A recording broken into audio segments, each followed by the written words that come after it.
Olá, está no ar mais um resumo do dia, dia 4 de fevereiro de 2022, programa de número 925. Eu sou o Thiago Pires, da Corrente Bancários em Luta, e hoje nós vamos trazer o tema aqui, Brasil, campeão mundial de juros altos, e também barrar o golpe nos professores. A gente vai discutir uma série de assuntos importantes, né? Nós vamos falar sobre a China, né? O BRICS, vamos falar sobre a pandemia, né? Sobre a variante Ômicron, uma série de assuntos importantes, né? O encontro do Putin com Bolsonaro, né? A questão dos juros, a questão aí também dos professores, né? Do reajuste aí de 33% para os professores. E hoje está aqui comigo um companheiro da Corrente Bancários em Luta também, Renan Arruda. Boa noite, Renan. Boa noite, Thiago. Boa noite aí, os companheiros que estão acompanhando a gente aqui nesse resumo do dia. Nós estamos aqui fazendo as vezes do companheiro Antônio Carlos, né? Que hoje está aí participando de uma reunião da direção do partido e delegou para a gente aí a missão de substituí-lo, né? Mas vamos ver o que a gente pode fazer, né?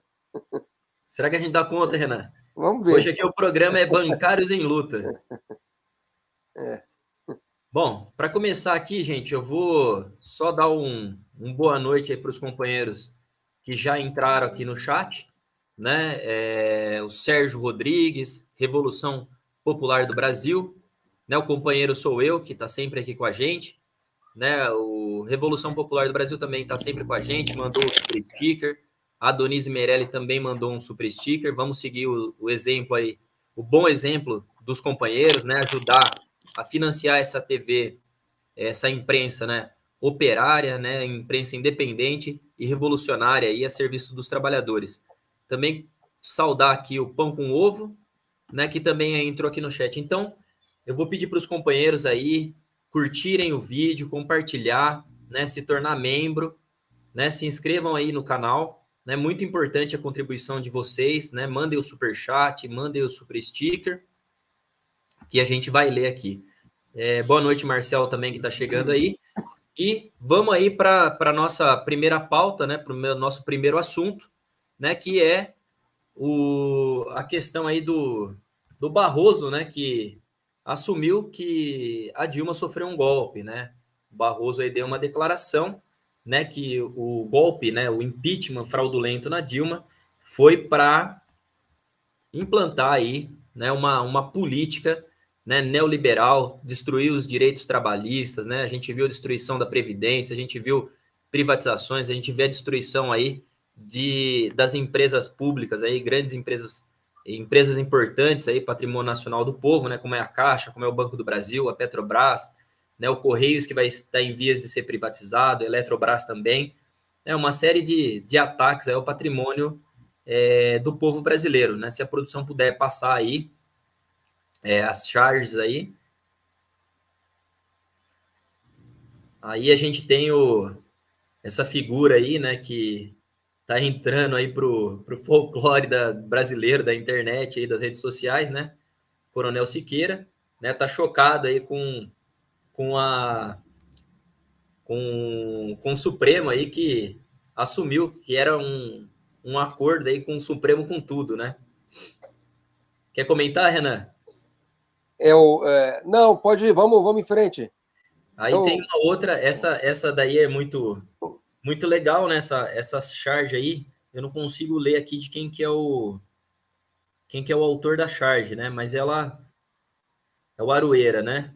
Essa charge aí tá circulando também nas redes sociais, né? E é bom para a gente recordar, né? A Dilma foi calada na ONU, né? Pela ministra Rosa Weber, né? Ela que gosta a lá Dallagnol, né? Ela gosta de não condenar com provas, né? Mas com a convicção, né? E aí tem frases aí de cada um desses bandidos aí que ocupam o Supremo Tribunal Federal, né? Que é uma instituição golpista, né? Que deve ser dissolvida, né? Uma instituição antidemocrática, e a gente defende aí o fim, né, do STF, né, que todos os cargos aí, né, do judiciário, né, sejam cargos eletivos, ou seja, que o povo possa escolher quem é que vai ocupar, né, os cargos aí da justiça, né, enfim, das instituições aí que compõem a justiça. Bom, seguindo aqui a nossa pauta, eu vou passar para o companheiro Renan, que vai falar aí sobre, né, a alta aí dos juros, né, o aumento da Selic. Com você, Renan. Tiago, com o aumento aí de 1,5 ponto percentual na taxa de juros aí ocorrida aí na quarta-feira, nessa última quarta-feira, dia 2, né? A taxa de juros no Brasil, nominal, chegou aí a 10,75% ao ano. A maior do planeta, você considerando, inclusive, o desconto da inflação, né? Brasil, obviamente, não é uma novidade. A política de controle da inflação no Brasil, na maior parte do tempo, que não foi bem sucedida, sempre se deu aí através da taxa de juros, né? Isso aí é uma transferência de dinheiro assim fenomenal para a mão dos banqueiros. Eu estava vendo algo em torno com relação ao orçamento da União, né, que foi aprovado aí no final do ano passado.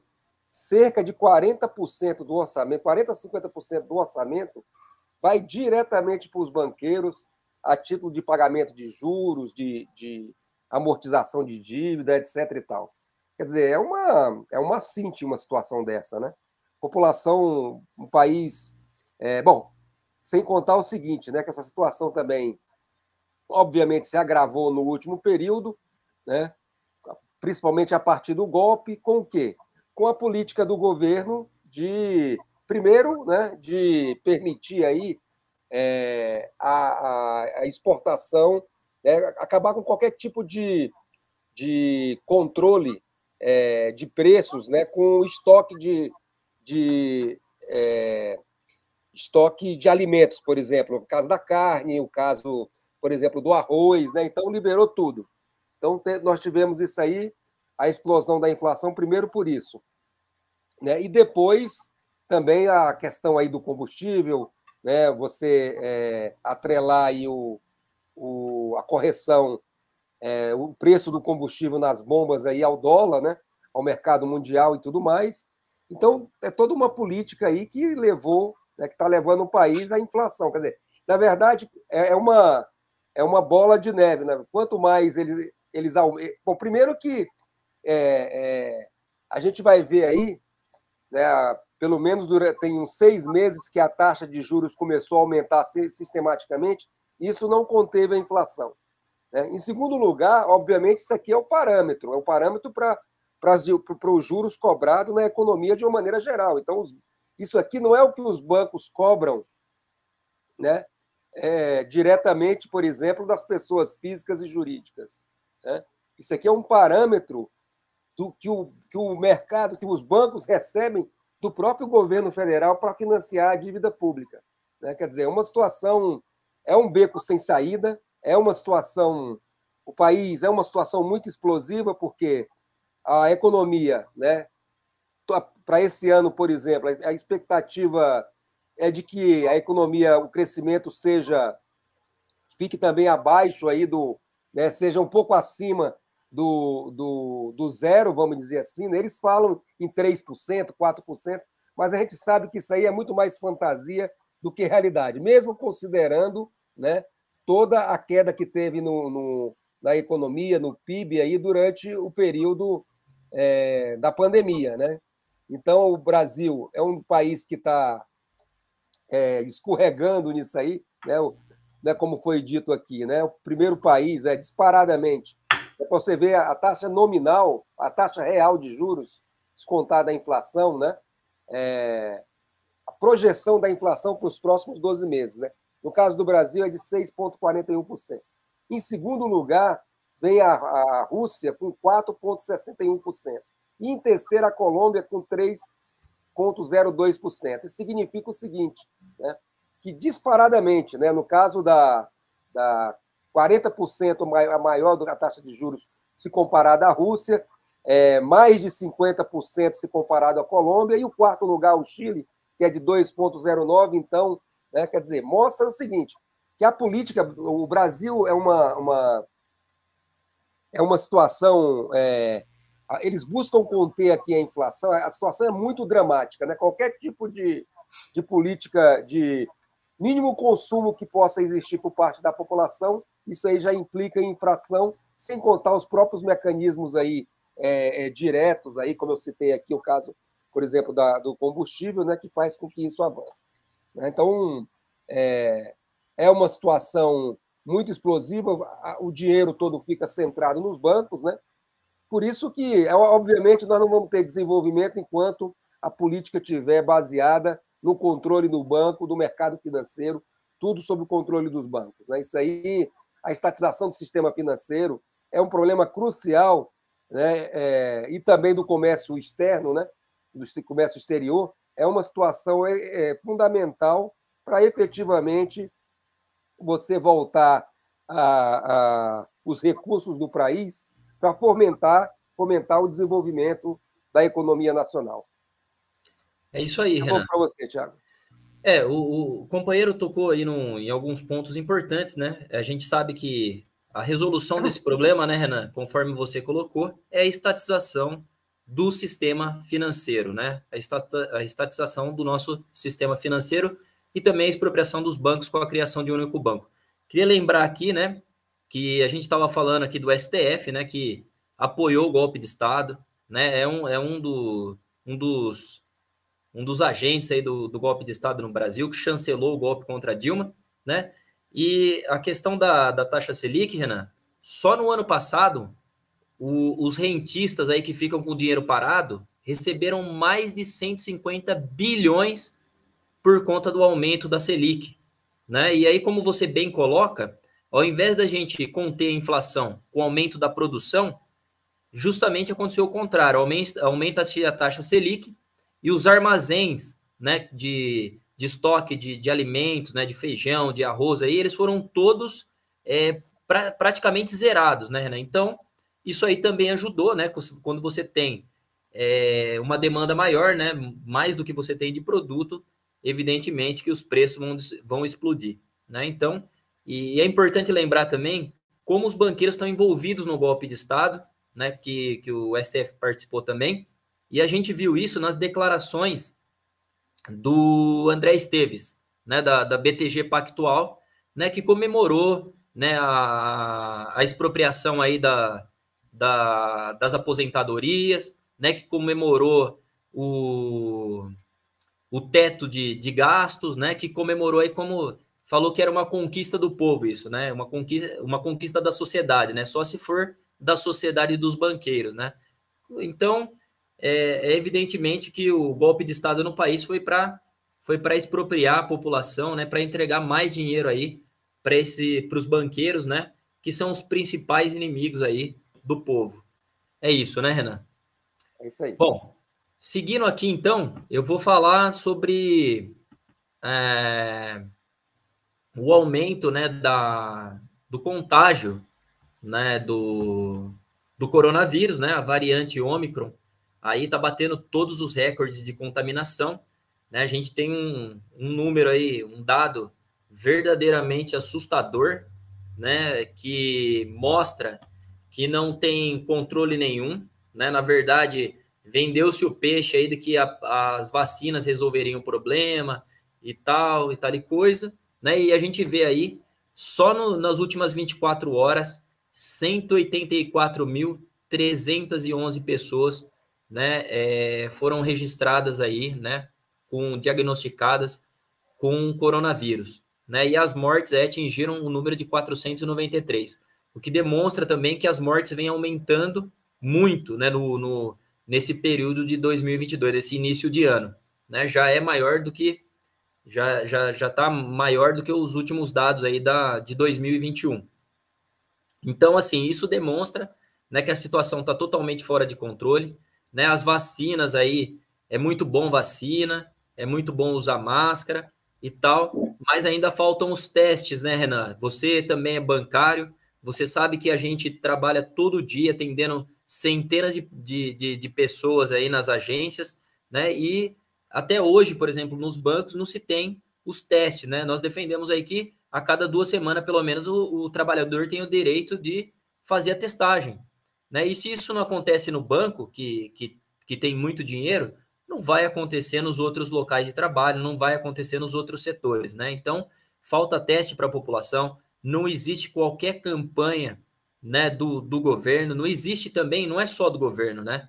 Porque é preciso falar, Renan, nós vamos falar ainda do passaporte sanitário, mas não existe qualquer campanha da esquerda. A CUT tem mais de 4.000 sindicatos, tem milhares de organizações populares pelo Brasil, milhares e milhares de pessoas ligadas a mandato político, seja do executivo, seja do parlamento, né, do parlamento brasileiro, né, e a gente não vê a esquerda na rua, né, a única esquerda que a gente viu na rua foi o PCO, né, os comitês de luta, o Bloco Vermelho aí, lutando pela vacina, esclarecendo a população, né, então a gente vê que a população fica jogada à própria sorte, né, e é o caso da Omicron também revela aí que a burguesia não tem a capacidade de resolver os problemas da nossa sociedade, né? A gente vê o continente africano, por exemplo, quase que totalmente aí sem vacina, né? É irrisório o número de vacinados lá, e isso aí ajuda, né? Não só os países africanos, mas outros países do mundo, outros países atrasados do mundo, né? Ajuda aí na disseminação de novas cepas, né? E a gente vem enfrentando aí esse problema com a Omicron, né? Que é assustador, né? Demonstra aí que não basta vacina, né? Não basta gritaria, né? É preciso um plano de verdade, uma política de verdadeiro combate à pandemia, né? A gente precisa avançar em infraestrutura, nas condições de vida, porque é assim que se resolve o problema, né? Vacinar a população tem se mostrado, não é que não seja importante, mas tem se mostrado insuficiente. Eu não sei se o companheiro quer falar um pouquinho ou se eu posso já avançar, Renan. Eu queria fazer um comentário que é o seguinte, né? Esse problema aí das mortes e das contaminações meio que caíram naquela história das estatísticas, né? Então, assim, sei lá, morreram 400. Então, por exemplo, você deu o número de 400 pessoas que faleceram. Hoje de manhã nós fizemos um programa e pesquisando sobre, só que pegando as 24 horas anteriores, né, no caso de quarta para quinta-feira, tinham morrido 1.000 pessoas. Aí já aparece com 400. Quer dizer, quando a gente vai ver, a gente estava falando no programa hoje de manhã, né? Essas 1.000 pessoas, por exemplo, pegando esse dado da parte da manhã, elas correspondem já a mais mortes desde agosto de 2021. Né? Quer dizer, toda essa conversa de que a Omicron seria Uma embora gripezinha seja mais contagiosa, ela é menos seria letal. menos grave, sei lá. Isso aí pode ser com relação ao problema da vacina, sei lá se a vacina está ajudando, é possível que esteja. Nós também não temos elementos, é tudo muito nebuloso nessa questão do coronavírus, né? Agora, o fato é o seguinte: ela está matando e vai matar muito mais gente pelo ritmo que está. Isso sem contar o seguinte: os hospitais, na maior parte dos estados da federação, já chegaram ao seu esgotamento. O que nós temos aqui, na verdade, é uma gangorra, né? Eles vão, a epidemia avança, eles vão e abrem leitos, hospitais de campanha, leitos, mais leitos, etc. e tal. Aí eles fecham, depois reabrem, depois fecham. Quer dizer, na verdade, é uma política de favorecimento. Tem gente ganhando com isso aí, né? Porque em Brasília, por exemplo, ano passado a gente chegou a ter 400 leitos, agora tem 100, os 100 públicos, né? Quer dizer, já esgotou, eles vão ter que abrir mais leitos agora para poder dar conta aí a fila de espera que já tem aí por UTIs, né? Então, você vê, em primeiro lugar, é isso aí. Segundo, essa questão que você apontou, né, que não existe uma política pública efetiva de combate ao coronavírus. É assim, é a vacina e vamos apostar na imunização de rebanho, né? Na verdade, isso aí é a política do Bolsonaro, que o Bolsonaro queria desde o início. Vamos fazer um faz de conta aqui, né, que para evitar protestos, para evitar o povo na rua, vamos dizer que o carnaval vai causar contaminação, então vamos suspender o carnaval, mas vamos manter tudo funcionando, vamos manter o transporte coletivo apinhado de gente, né? Vamos manter aí os bancos funcionando plenamente, vamos manter aí as escolas, agora estão reabrindo, né? Estão reiniciando as aulas escolares. Quer dizer, mais ou menos um quarto da população brasileira diretamente tem um envolvimento com a comunidade escolar, né? Quer dizer, é uma política assim de não tem controle de nada, não tem testes, como você colocou, não tem uma política efetiva de se combater, né? De se investigar, de como tratar a pandemia, é esperar, né? Para que uma coisa assim de tipo divina, né? Aconteça para poder, né? É uma como é que diz aí? É uma fantasia, né? Uma fantasia. A vacina É, virou uma religião, Renan. pois é.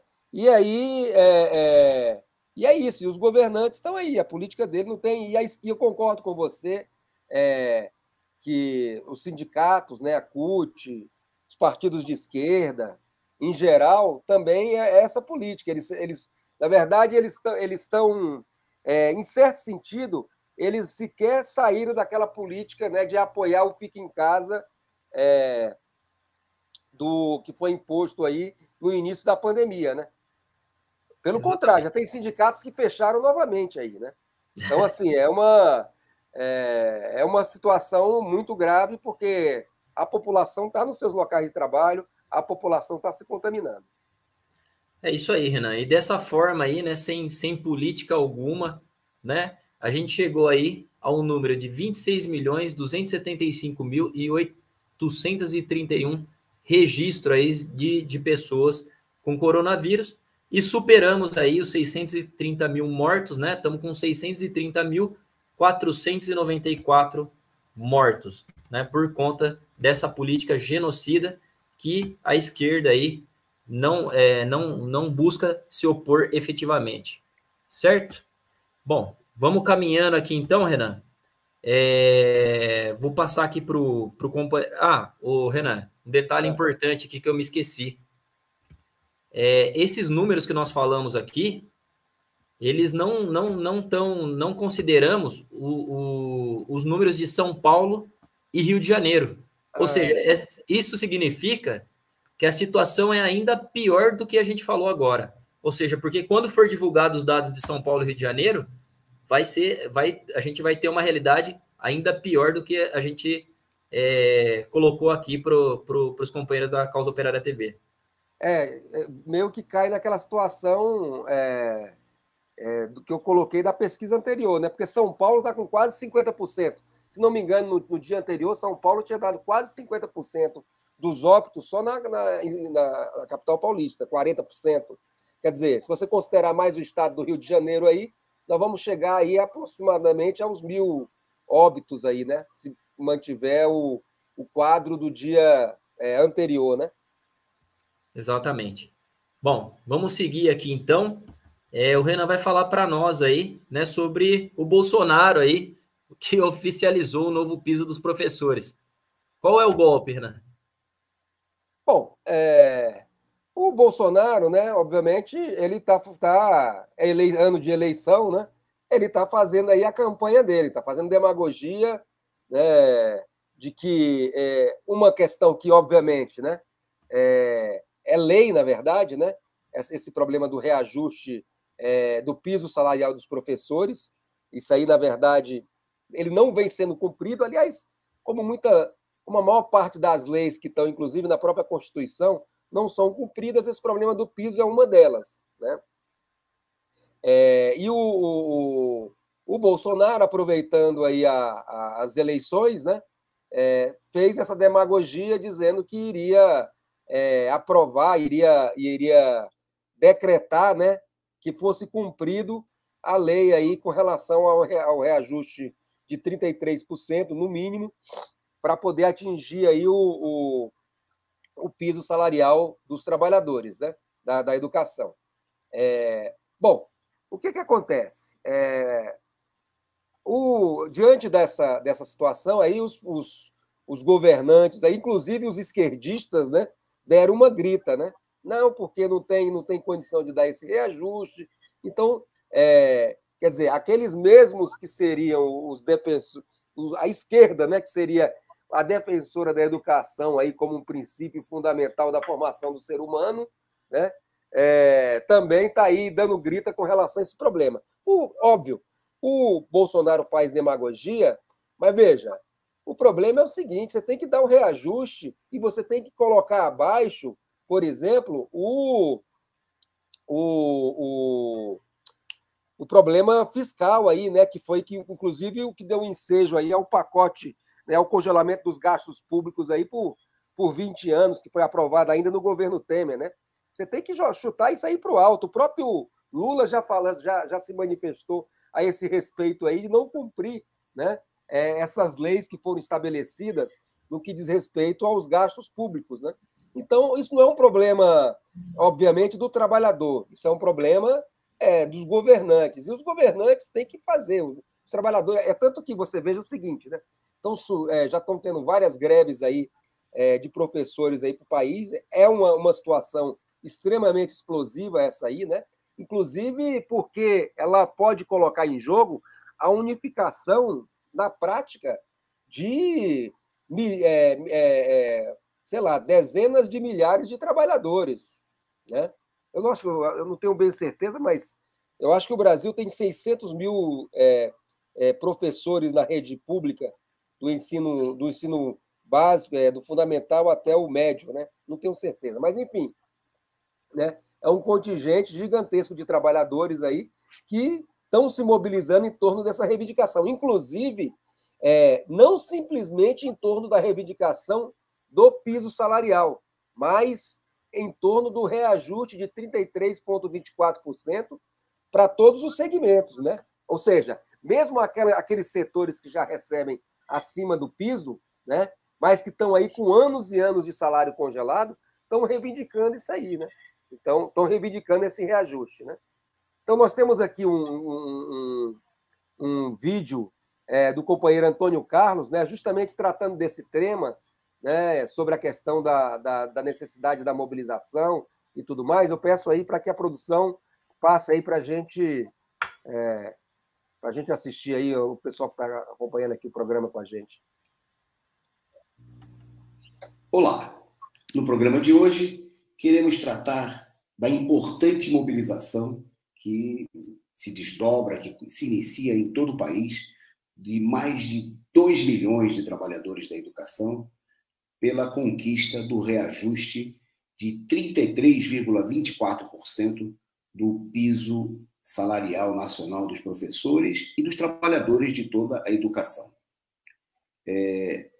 Na semana passada, no final de semana, Educadores em Luta realizou um seminário nacional, a corrente de professores e trabalhadores da educação da corrente sindical Causa Operária, discutindo o lançamento, a realização de uma campanha nacional em torno dessa reivindicação fundamental, que tem como base, nesse momento, o fato de que, por determinação legal, com base na Lei do Piso de 2008, aprovada durante o governo Lula, o piso salarial nacional dos professores tem que ser reajustado desde janeiro passado, de 1º de janeiro, em 33,24%, que o que corresponde à inflação acumulada dos 2 últimos anos, quando não houve reajuste do piso, e o aumento do repasse de recursos para prefeitos e governadores, para estados e municípios, da verba por aluno do Fundo Nacional de Desenvolvimento da Educação, do Ensino Básico,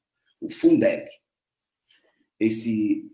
Essa verba foi reajustada em dezembro e, portanto, né, os professores têm direito, é lei que se aumente os salários dos docentes a partir de 1º de janeiro em 33,24%. O próprio presidente da República foi obrigado a admitir que ele ia cumprir a lei, como se fosse uma concessão, o que está longe de ser verdade. Trata-se de um dever legal.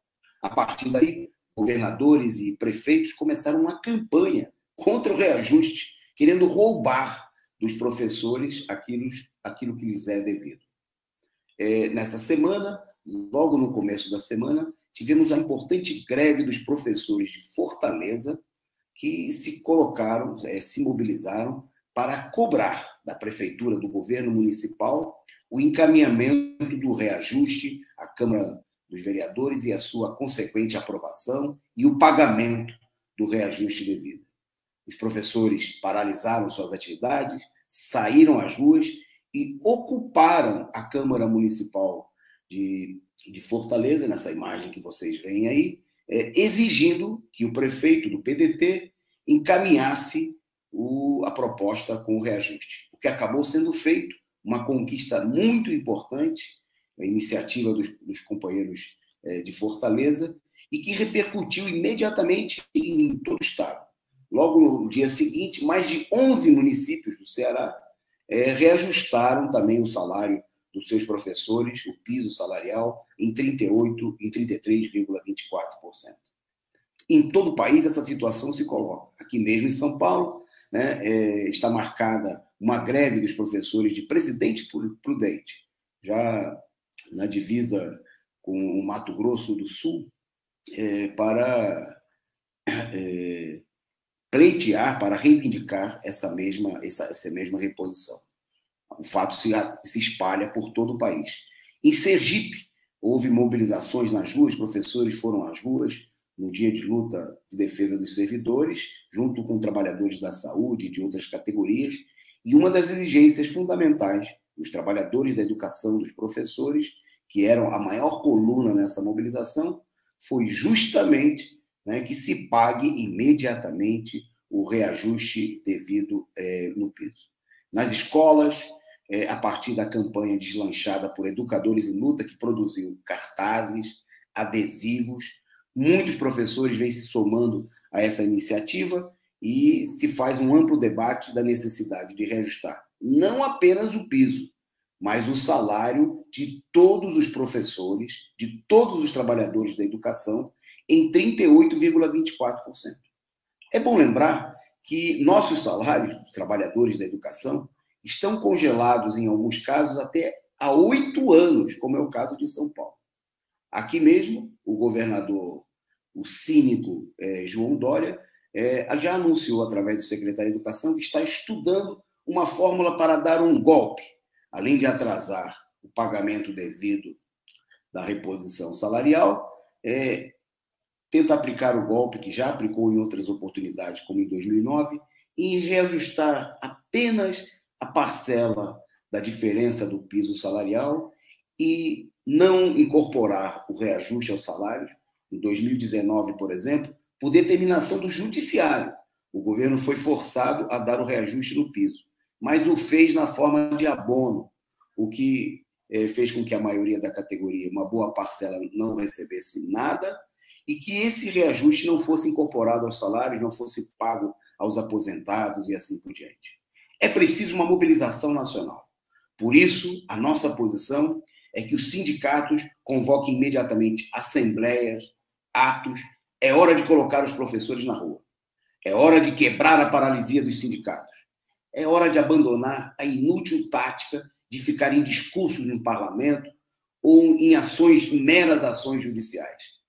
Todas as armas devem ser colocadas à disposição dessa luta, mas a arma fundamental, como mostraram os professores de Fortaleza, é a mobilização dos trabalhadores, com greve, ocupações de prédios públicos, para exigir o pagamento dos 38,24% para todos os trabalhadores da educação, da ativa e aposentados. É hora de sair às ruas.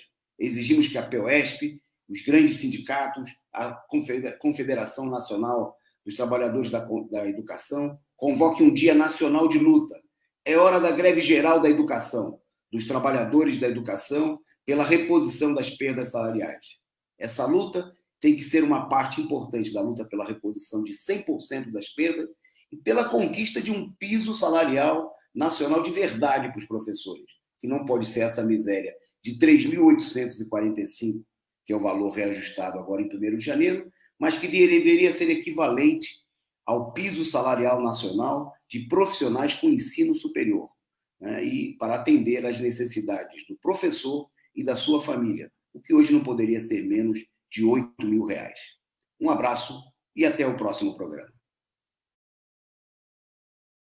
Renan, e aproveitando aí o tema, né? Um debate importante que a gente tem que fazer, né? É como a direita, né, golpista aí se coloca, né, como oposição ao Bolsonaro, né? Mas a gente vê aí que por meio das suas organizações aí, como é o caso da Confederação Nacional de Municípios, né? Como ela se opôs, né? Ela fala que se opõe ao Bolsonaro, mas na verdade ela se opõe ao povo, aos trabalhadores, aos professores, né? Porque eles se opuseram ao aumento de 33%, né? Alegando aí que os municípios estão em processo de falência e tudo mais, né? Quando isso aí pode ser resolvido, né, com a taxação dos lucros, né, das empresas aí, né, que recebem aí grandes benefícios, né, grandes vantagens aí para se instalar em diversos municípios, né? Então, a gente vê aí que, na verdade, a direita ela é a verdadeira inimiga do povo, né? Porque ela não queria esse aumento na educação, né? O Bolsonaro jogou a bomba na mão desse, como retaliação, né? A oposição que eles dizem fazer ao Bolsonaro, jogou essa bomba na mão deles, né? E eles não queriam que esse dinheiro fosse para educação, né? Que fosse para outro fim, né? Que, por exemplo, fosse para entregar mais dinheiro para os banqueiros, né? Então, o que a direita quer, na verdade, né? Ela diz que se opõe ao Bolsonaro, mas ela quer entregar mais dinheiro aí e deixar o professor aí à míngua, né? Um dado importante aqui saiu o G1 reproduziu uma matéria que saiu na CNN também, né, que a CNM, né, a Confederação Nacional dos Municípios, ela criticou aí esse aumento, né, o valor do piso salarial, né, passaria de 2.886, né, uma miséria, para 3.845,63 centavos, né? Aí, essa confederação, ela alega que os professores, né, tiveram aumentos aí, né, o piso do magistério teve aumento de 204% nos últimos 12 anos, né? Para você ver como o professor ganha mal, né? Porque se nos últimos 12 anos a gente teve esse aumento, e muito provavelmente por conta dos governos aí do PT, né, mostra que os professores foram sempre aí uma categoria esmagada, né, uma categoria muito mal paga, né? E a gente realizou há pouco tempo, Renan, a conferência, né, dos educadores em luta, né, que colocou aí 3 pontos fundamentais, né, que é educar o filho dos trabalhadores para quê, né? A gente tem que educar eles para a luta de classe, né? Não para reproduzir a realidade dos seus pais, né? Ser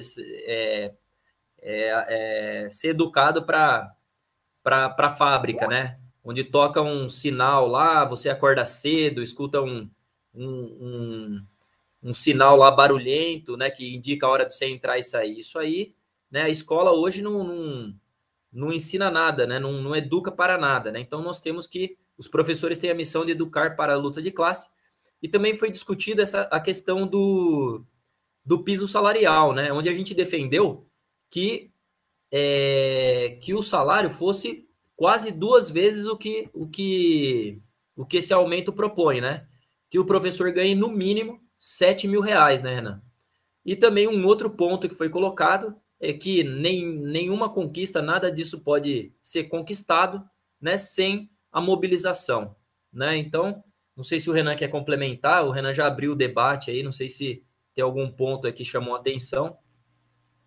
Não, eu acho que só para frisar esse ponto que o Toninho levantou aí, né, que é o problema da mobilização, né, que a gente tem que... É uma oportunidade, porque, obviamente, esse problema da conquista dessa reivindicação aí, ela coloca o problema da unidade dos trabalhadores, né? E você tem uma greve de professores, uma greve nacional, uma situação que não sei se já aconteceu em algum momento na história aqui do país, né? Isso aí tem um potencial, não simplesmente para os professores, mas para apontar aí para o conjunto dos explorados uma uma alternativa de luta. Como a gente viu, esse piso começou a ser conquistado, né, nas greves já ocorridas em algumas cidades. Então, acho que é uma situação aí que a gente tem que dar, a esquerda, a CUT, né, deveria dar toda, como é que se diz, o tratamento no sentido de impulsionar essa mobilização. Mas é isso. E a gente fala dos professores, né, Renan? Mas você colocou bem, né? Não se trata somente do aumento para os professores, mas é para todos os trabalhadores, né, da educação, né, que envolveria a CNTE aí, né, que pode proporcionar um grande movimento no país, que inclusive incorpore os alunos e a população a essa luta, né? Tem que ser uma luta do povo, não só dos profissionais, não só dos alunos, mas de toda a população, né, Renan? Exatamente. Bom, eu vou passar aqui para o próximo ponto, né? O Renan vai falar para nós aí sobre a candidatura do Humberto Costa no Pernambuco, que foi a qual foi retirada aí para favorecer aí o PSB. O que você tem para falar, Renan? Exatamente, né? Oficialmente, né, o Partido dos Trabalhadores aí tem uma notícia que saiu aqui agora na tarde de hoje, né, informando que o Partido dos Trabalhadores aí em uma reunião que teria contado com a presença da presidenta do partido, né, e do senador Humberto Costa de Pernambuco e do próprio Lula, né, eles teriam decidido aí retirar a candidatura do senador Humberto Costa ao governo de Pernambuco, né? Ele que liderava as pesquisas aí, em nome de uma aliança com o PSB, né? Tanto no sentido da aliança em si, como mesmo no sentido de caminhar aí como é que chama? Esse acordo aí que está para ser promovido aí entre os partidos, né? Federação. A federação de partidos, né? Então, esse seria o propósito, é abrir caminho, né? Como a gente sabe aí, desde o início, ainda no ano passado, o PSB havia condicionado aí, perdão, qualquer acordo com o PT, né? Mediante aí que o PSDB assegurasse as candidaturas em Pernambuco, no Rio de Janeiro, no Rio Grande do Sul e em São Paulo. No caso dos dois primeiros estados, aparentemente aí a situação estaria caminhando nesse sentido, né? São Paulo e o que restaria São Paulo e o Rio Grande do Sul, né? Bom, independentemente de quais os desdobramentos disso aí, né? Vale salientar, acho que algumas coisas aí da pressão que está sobre o Partido dos Trabalhadores, uma pressão da direita, né, sobre a candidatura do Lula, no sentido como é que se diz? Transformar a candidatura do Lula na candidatura à direita no máximo possível. Veja, quando nós falamos candidatura à direita, isso não significa que a burguesia que deu o golpe de 2016, ou pelo menos o seu setor majoritário, né, o fundamental, o imperialismo, os banqueiros, né, os setores aí que estão por trás do desmonte da Petrobras e tudo mais, que esses setores vão estar com Lula. Muito pelo contrário. Na verdade, isso aí é um trabalho para solapar pela direita, nesse caso aí, a candidatura do Lula. Eles estão pressionando para que o Lula ceda e vá para a direita, no sentido de solapar a sua própria candidatura, né? Eu digo isso porque é o seguinte, né? Tem toda uma ideia de que isso aí garantiria, inclusive, essas alianças do PT garantiriam, inclusive, a governabilidade, né, no eventual governo Lula. Nada mais falso, né? Primeiro, vamos ter claro, não foi a governabilidade, as alianças que levaram, por exemplo, a vitória do governo da Dilma também, não significa, era um acordo amplo, inclusive envolvia até o MDB. Isso não significou em nenhum momento, muito pelo contrário, que fosse um motivo de estabilidade para o governo da Dilma. E mesmo do governo do Lula, em governos passados, na época da crise do mensalão, por exemplo, né? Então, isso é uma primeira situação. Segundo, que, obviamente, o Lula, por exemplo, já se manifestou contra a reforma trabalhista, se manifestou contra o preço do combustível, já se manifestou a respeito do teto de gastos, né? O congelamento do teto de gastos aí por 20 anos. Enfim, como que ele vai implementar essa política com pessoas, com políticos, com partidos que são diametralmente opostos e que deram um golpe justamente em defesa dessa política? Você tem que ter presente, por exemplo, que o PSB, né, a esmagadora maioria do PSB apoiou o golpe, né? Em Pernambuco, por exemplo, né, o estado que o PT está abrindo mão agora para o PSB, nas eleições para a prefeitura, a aliança que o PSB encabeçava para prefeito, que foi vitoriosa, fez uma campanha contra a candidata do PT de tipo bolsonarista, de direita, de extrema direita, né? Com o mote central, o problema da corrupção, né? Então, ao nosso ver, é uma ilusão, mas aí o PT está cedendo espaço, né? Cedendo Pernambuco, um lugar, como eu falei aqui no início, o partido, inclusive, estava à frente das pesquisas. Vamos ver como avança. Acho que nós defendemos aí que a esquerda apoie o Lula incondicionalmente, mas, ao mesmo tempo, defendemos um programa dos trabalhadores a ser apresentado por Lula e, pela mobilização, apoiando a candidatura do Lula, defender esse programa, né? Não vamos aqui dar de barato por causa dessa política, desse caminho, no nosso entender, absolutamente equivocado, né, que a direção do PT está tomando, né? Mas vamos apoiar sim, mas com outro programa, né, com um programa de luta, de mobilização, pelas reivindicações populares, pela derrota do golpe, né, por um governo dos trabalhadores, né, pela cancelamento das privatizações realizadas, né, não ao desmonte da Petrobras, enfim, um conjunto, não a privatização dos Correios, enfim, um conjunto de medidas, né, que venham no sentido de impulsionar a mobilização dos trabalhadores, dos explorados do país.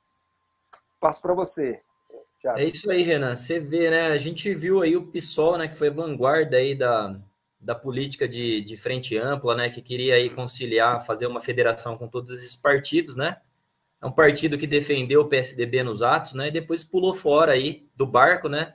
Alegando que com o Alckmin não dá, né? O Alckmin indo aí para o PSB, né? Que é um PSDBzinho, né? A gente viu o Márcio França aí foi vice do Geraldo Alckmin aqui no estado de São Paulo, né? Um partido que todo mundo sabe que é golpista, né? Que sempre vota contra os interesses dos trabalhadores, né? Tem os seus chamarizes aí de voto, né? Para enganar a população, né? Mas a gente tem que chamar aí, principalmente a militância aí, a população, né? A militância do PT, a militância de esquerda, a população aí, a repudiar o acordo aí com esses acordos espúrios aí com que o PT vem fazendo aí com esse partido, né? Se sujeitando, na verdade, a fazer com esse partido golpista, né? Bom, vou só fazer uma saudação aqui para o pessoal, Renan. A Donise aqui, ela coloca para a gente lembrar, né, da entrevista que o companheiro Eduardo Vasco fez hoje com o Aldo Rebelo, né? O pessoal pode acessar aí a COTV, né, aqui no YouTube, né, e assistir aí novamente, né? Tá gravado aí a entrevista com o Aldo Rebelo, que foi bastante interessante, né? A Nilza Ramos entrou aqui também, né? Ela fala de golpitman, né? A Angelina Dias, companheira, também tá aqui no chat. O Sérgio Ramos já tinha saudado, o LC29 entrou, Ana Rodrigues, Ana Paula Adão, a Grace Barros também está aqui, Dom Bass, Márcio Ramos, Berta Pereira. Bom, boa noite a todo mundo aí. E vamos seguindo aqui a nossa pauta, Renan. Vou falar agora do projeto de lei, né, do ex-ator pornô, né, Alexandre Frota, né, que reivindica aí o direito sobre o MBL, né, um golpista aí, né, que se aproximou bastante do Geraldo Alckmin, no movimento aí golpista, né, pela derrubada da presidenta Dilma, né, e que a esquerda, né, sai comemorando aí, né, como se fosse algo bom, né, que é a proibição, Renan, do voto aos não vacinados. Ou seja, né, na eleição passada, né, todo mundo viu, né, que não podia se fazer nada, tinha lockdown, ninguém podia sair de casa, podia ser multado, uma série de medidas aí repressivas contra a população, mas aí na campanha eleitoral, todo mundo saiu para a rua para pedir voto, né, todo mundo pôde votar e tudo mais, né, e agora, né, ele busca fazer demagogia, né, com essa medida, né, que é uma medida inconstitucional, autoritária, antidemocrática, né? Diz o projeto de lei no artigo 1º, nas eleições gerais que ocorrerá em 2022, será obrigatória a apresentação de comprovante de vacinação da Covid para todos os eleitores e com todas as doses devidamente aplicadas. Então, quem não tiver a dose de reforço também não pode votar, né? No parágrafo único, só será admitida exceção no caso de apresentação de declaração ou atestado médico onde se atesta a contraindicação da vacinação. No artigo 2º, esta lei entra em vigor na data de sua publicação. Então, a esquerda aí sai, aplaude aí essa medida autoritária, né? Saiu uma matéria aqui no Diário da Causa Operária, uma matéria bastante interessante, né, que coloca duas possibilidades, né? Ou o cidadão não pode gozar no atual regime aí, né, que é um regime de exceção, não pode ter o pleno gozo dos seus direitos, ou o Estado estará punindo aqueles que não se vacinaram, né? De qualquer forma aí, uma medida autoritária e antidemocrática, né? E a gente viu aí o STF fazer esse debate, Renan, e a gente tem feito esse debate, né?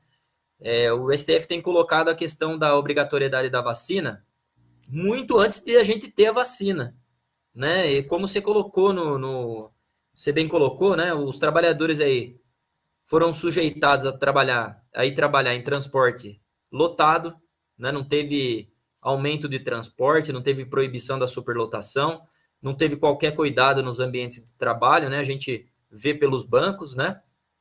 E agora, né, depois de mais de 500 mil de vidas aí perdidas, agora eles querem obrigar o cidadão a tomar vacina, né? O que é totalmente incoerente, né? Ou seja, a burguesia obrigou os trabalhadores a morrerem e agora, para ter os seus empregos, eles teriam que estar vacinados, né? E aí o Alexandre Frota, né, esse sujeito aí intragável, né, um bandido, né, defendendo aí que os trabalhadores aí, eu nem sei se eu acho que essa medida é totalmente demagógica, porque ele é um bolsonarista, né, nem sei se ele é a favor de tomar vacina.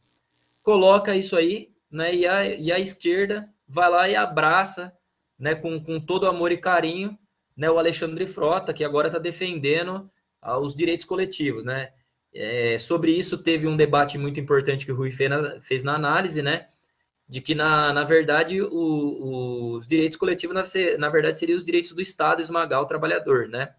E a gente defende muito pelo contrário, né? Que o Estado burguês, né? Que seja colocado uma camisa de força nele. Quanto menos poder ele tiver, menos possibilidade aí de esmagar a população, né? Então, é como a gente vê, né? Querem proibir o carnaval, mas as festas gospel aí, como acontece no Rio de Janeiro, que o governador participou, estão acontecendo, né? Ele foi obrigado a recuar, né?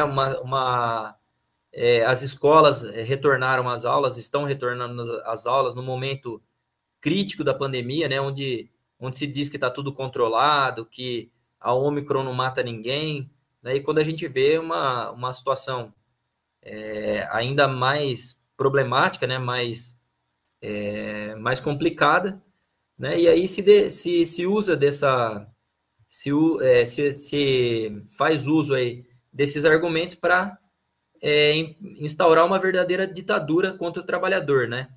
E a esquerda, né, ela é um pouco, ela tem a sua visão um pouco limitada, né, ela não consegue olhar o veredito que a história já deu, né, de que a obrigatoriedade da vacina pode ser um problemaço, né, a população pode se insurgir como aconteceu na revolta da vacina, né, onde teve que não só oferecer a vacina, como uma série de outras medidas como infraestrutura, né, saneamento básico, as condições de vida aí. Então, nós já contamos com o veredito da história, né? Eu fico pensando, Renan, se num possível governo Lula fazer a defesa de uma política desse tipo, pode gerar um movimento que desestabilize o governo. A gente viu há pouco tempo agora a Bolívia recuar, né, na questão do passaporte da vacina, porque a população saiu para a rua contra. No Canadá, você vê o parlamento lá sendo totalmente sitiado pelos caminhoneiros, né, que cruzam as fronteiras aí com os Estados Unidos, né, que sitiaram o parlamento. A gente viu os movimentos aí dos bombeiros na França. A gente vê a central italiana que defendeu o passaporte da vacina e foi invadida e destruíram tudo lá. Então, parece que a esquerda não consegue enxergar um palmo à frente dos seus olhos, né, o Renan? Quer comentar essa... É, é um dilema, né? Mas, na verdade, né, em certo sentido, essa posição da esquerda mesmo é uma transposição de uma política mais geral que a esquerda tem com relação à política do imperialismo, né? Porque você veja bem, qual que é a grande crise da esquerda na Europa? É justamente porque a esquerda se transformou num instrumento do imperialismo para impor a sua política, né? Então, aí é isso. E aqui nós estamos vendo um capítulo dessa parte aí, né? Ou seja, por que a extrema-direita cresce? Porque a esquerda se adaptou, né? A esquerda ela é, na verdade, a defensora dos regimes políticos, né? Da dita democracia, né? Do dito sistema, né? Então, por isso que a extrema-direita está avançando, por quê? Porque ela se coloca como demagogia, mas em muitos pontos em defesa de interesses dos trabalhadores, né? O caso da vacina corresponde a uma situação desse tipo, né? Supostamente em nome de que você você quer impor uma coisa com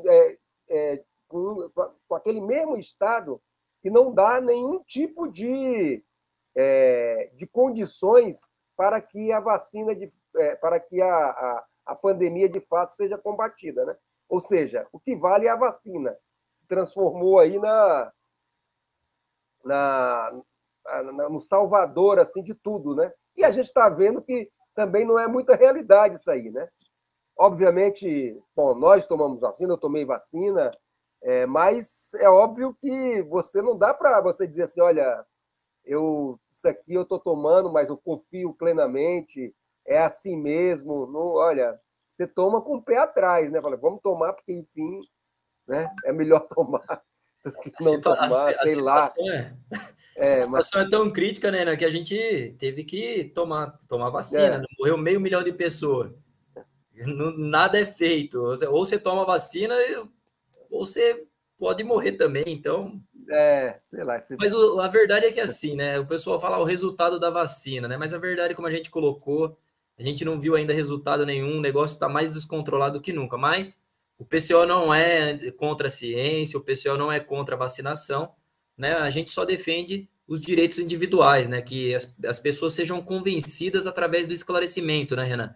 Igual a gente colocou, a esquerda dispõe de uma máquina poderosa, com sindicatos, com organizações operárias, com mandatos políticos, e eles deveriam fazer essa conscientização, né? Inclusive chamar o povo a lutar, né, por conselhos de vacinação, né, para controlar a vacinação, poder escolher qual é a vacina que você quer tomar. Ninguém sabe o porquê ninguém sabe que a Sputnik V foi proibida, depois deixou 10% do mercado, né? Ninguém tem acesso às vacinas cubanas. Na verdade, assim, para ter, como você colocou, né? Na verdade, é uma defesa do interesse do imperialismo, né? 70% do mercado é da Pfizer, né? Então, são várias as contradições aí, né? E a esquerda não pode entrar nessa onda de suprimir direito, né? Quando, na verdade, aí a gente não tem uma política de verdadeiro combate, né? Isso não pode ser justificativa para suprimir direito democrático da população. Bom, vou passar para o Renan aqui, que vai falar para nós, né, sobre o curso, né, dos 500 anos aí de história do Brasil. A produção está aí com um chamado do curso.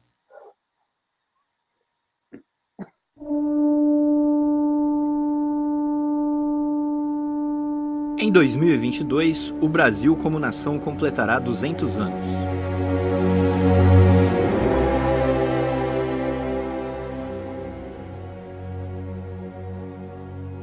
O mais importante movimento cultural brasileiro, a Semana de Arte Moderna, completará 100 anos.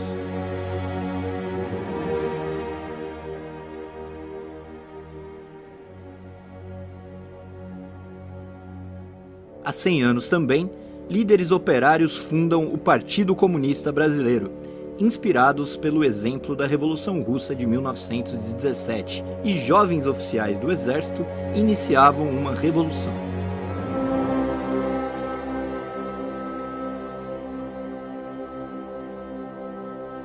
Seria a maior transformação que o Brasil já conheceu.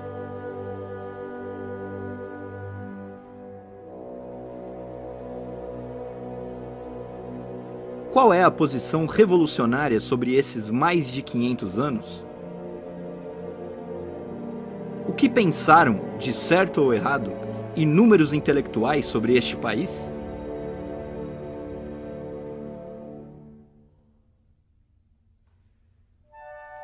Chegou a hora de passar o Brasil a limpo.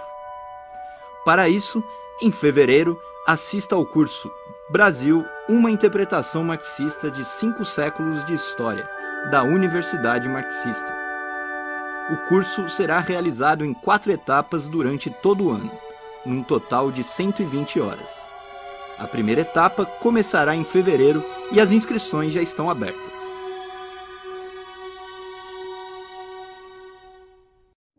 Para mais informações, acesse universidademarxista.pco.org.br. É isso aí. Você aí que está participando conosco, eu acho que todo mundo que está participando aqui com a gente já até está inscrito, né?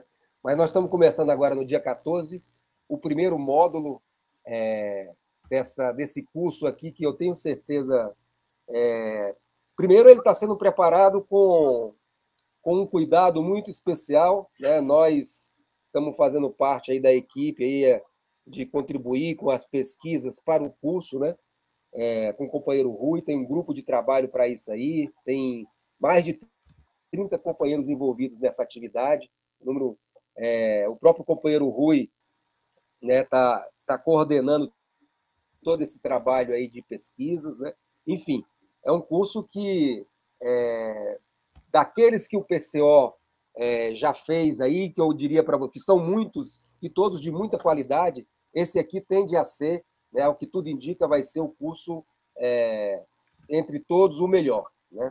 Essa primeira parte, que começa agora no dia 14, também, ela é muito, particularmente para mim, me chama muita atenção, né, porque ela diz respeito justamente ao processo de formação do que hoje é o Brasil, né? Mas mais do que isso, ela vai ela começa antes do próprio descobrimento do país, né, ainda no processo de formação do Estado português, porque Portugal se colocou à frente, né, desse processo, Portugal e, em alguma medida, também a Espanha, né? O problema do desenvolvimento de Portugal, com a unidade do país, foi um dos primeiros países, um dos primeiros territórios a conseguir uma unidade na Europa, né? Qual foi a importância disso aí, né? Qual foi, né? Aí nós temos a questão da colonização do Brasil, todo esse debate que tem, que nós acompanhamos aqui, setores da direita, inclusive da esquerda, que procuram menosprezar o processo de formação do Brasil, processo de colonização, a questão da colonização portuguesa, né? Enfim, as concepções teóricas que saíram desse período aí, sejam de esquerda, sejam de direita, né? Todos esses pensadores vão ser abordados. A comparação, por exemplo, do processo de formação do Brasil com o da América do Norte, com os Estados Unidos, né? Enfim, eu acho que o problema é a questão da unidade que se conseguiu aqui territorial, né? Nós temos aí, nesse primeiro bloco, 3 séculos, né? Nós vamos ter 300 anos de história, que vai de 1500 até o período aí que antecede a chegada da família real no Brasil. Então, assim, eu acho que é um curso imperdível, né? Para aqueles que são militantes, para aquelas pessoas que têm curiosidade sobre o processo de formação histórica, sobre a história do Brasil, né? Então, eu acho que, em todos os sentidos, aí, esse curso ele deve ser assistido, deve ser compartilhado, as pessoas devem, porque eu acho que é um ponto, eu acho que, a partir desse curso, muita coisa de importante no que diz a história do Brasil vai ser vista com outros olhos. Não, com certeza, né, Renan? E sem contar, né, que é a primeira vez, né, que se faz uma interpretação marxista da nossa história, né? Então, um curso realmente aí imperdível, né? Chamo todos aí, companheiros, a participar, né, desse curso aí que vai ser ministrado pelo companheiro Rui Costa Pimenta. Bom, vamos seguir aqui a nossa pauta, né, Renan? Vou falar agora sobre o encontro aí, né, que está marcado aí do Putin, né, com Bolsonaro, né? Teve um pedido, né, da Argentina de integrar o BRICS, né, que passaria a ser BRICSA, né, que seria Brasil, Rússia, Índia, South África, né, África do Sul, né, e agora a Argentina, né? Então, por um lado, a gente vai ter aí o Putin dando uma enquadrada no Bolsonaro, né? A gente tem esse encontro, ele tem essa perspectiva, né, de que o Bolsonaro aí, ele seria o Putin, ele estaria dando uma enquadrada, né, para fortalecer esse bloco, né, em oposição à dominação do imperialismo, né? E por outro lado, a gente tem o Bolsonaro aí que busca, né, aparentar aí, né, tá agindo contra o isolamento aí, né, que ele está metido, né, que a direita faz, né, busca fazer uma oposição ao governo Bolsonaro. Então, esse encontro aí vai ser muito importante, né? Vamos ver aí, né, o que vai sair disso aí, né? Quer comentar, Renan, rapidamente esse daí? Eu acho que eu posso fazer, entro nesse assunto, porque, em certo sentido, nós vamos continuar. Em certo sentido, não, a gente continua falando sobre o caso da Rússia, né? Então, eu acho que no bojo disso aí, né, eu posso fazer um breve comentário. Mas que é o seguinte, os presidentes aí da China, né, o Xi Jinping e o da Rússia, o Vladimir Putin, eles se encontraram agora na abertura dos Jogos de Inverno, né, que estão ocorrendo na própria China, né, e selaram uma aliança lá de unidade, né, contra uma declaração conjunta, né? Primeiro eles criticaram a influência norte-americana, né? Aí veladamente nós temos o caso aí de Hong Kong, né? E de Taiwan com relação à China e essa grande questão sobre a Ucrânia agora, né? E eles selaram um acordo aí no sentido de unidade em oposição a qualquer como é que se diz? Qualquer tipo de agressão que um dos dois países possam vir a sofrer por parte do imperialismo, né? Isso aí eu acho que é importante, porque a gente está acompanhando aí que a situação mundial está se agravando muito, né? Os interesses, essa questão, por exemplo, a crise mundial, né, de conjunto do imperialismo, está colocando com que o imperialismo, particularmente o norte-americano, escale, né, vamos dizer assim, a sua ofensiva contra todos os países do mundo. Isso aqui não é novidade, nós temos o caso do Brasil, da América Latina, dos golpes de Estado. Mas isso se aplica também à China, se aplica à questão da Rússia, né? Só que o buraco parece que é mais embaixo, né? Então, vocês vejam aí, nós temos aí o caso esse problema está ocorrendo agora, né? Com relação à Ucrânia, né? O que acontece? Os americanos querem colocar mísseis, né? Quer dizer, querem incorporar a Ucrânia à OTAN, né? Então, com ameaças de colocar mísseis, etc. e tal. A Rússia já respondeu dizendo o seguinte, que também tudo colocaria mísseis também aqui em Cuba, na Venezuela. Agora eles fazem um acordo com a China, né? Um pacto com a China. Enfim, nós temos toda uma situação. O caso, por exemplo, da Rússia, que controla o gás, né? O gás que inclusive abastece aí a Europa de conjunto. Então, nós temos toda uma situação muito complicada nessa região aí, né? Uma disputa que não vai ser tão fácil assim para o imperialismo, né, conseguir se impor, né, nessa cruzada. Muito pelo contrário, acho que a gente tem levantado esse problema, inclusive a possibilidade aí de uma guerra de proporções gigantescas, mundiais mesmo, né? Dependendo aí de como avance, de como o imperialismo tente impor os seus interesses, né? E no caso, pegando um pouco o gancho da questão anterior, sem dúvida, por um lado é isso, o Bolsonaro está isolado e está tentando aí, vamos dizer assim, minimamente pegar algum ponto de apoio, mas um dado importante que para ele pegar um ponto de apoio, inclusive, ele tem que ir contra os Estados Unidos, né? Porque, óbvio, o papel da Rússia, eles querem fortalecer o BRICS, inclusive com a inclusão aí da Argentina, etc. e tal. Isso é uma política que vai de encontro à política do imperialismo norte-americano, né? Então, faz parte daí dessa disputa, desse jogo aí, né? Em resposta à tentativa do imperialismo norte-americano aí de escalar na sua guerra aí de conquistas, né? De destruição e de domínio do mundo todo, né? Do mundo todo. Era exatamente esse ponto que eu queria que você comentasse, né? E aí, Bolsonaro vai se opor aos interesses dos Estados Unidos? Evidentemente que não, né? Bom, Renan, vou dar a última notícia aqui rapidinho, né? Pelo adiantado da hora, né? A gente já está com... já são 22 horas, né? Trazer aqui que os Estados Unidos, né, caminha aí a passos largos, né, para 1 milhão de mortos, né?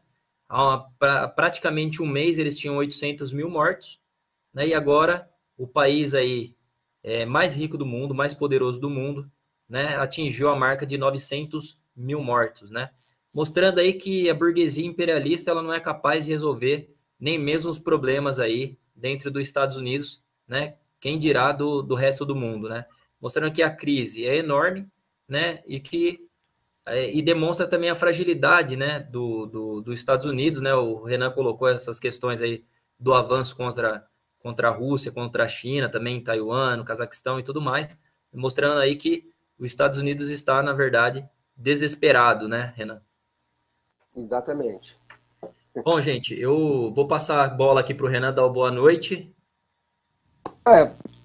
É isso aí, obrigado aí pela participação aí dos companheiros que estão aqui conosco nesse programa aí, dizer que nós estamos aqui substituindo o companheiro Antônio Carlos, que vai estar de volta aí na semana passada, né? Ele teve hoje que participar de uma reunião da direção do... Semana que vem, o que eu falei? Perdão. Semana que vem. Acho que é o cansaço. Mas, enfim. E amanhã estamos juntos aí no Análise Política da Semana com o companheiro Rui Costa Pimenta, aí a partir das 16 horas. Obrigado. Beleza. Aí, Tiago. Beleza, Renan. Eu vou só dar a última saudação aqui Gabriel aí, boa noite, obrigado também. aos companheiros que entraram aqui. Rirlan Iglesias, Neide Matar, Cristiane Rocha, a Natália, Isaac Lindel.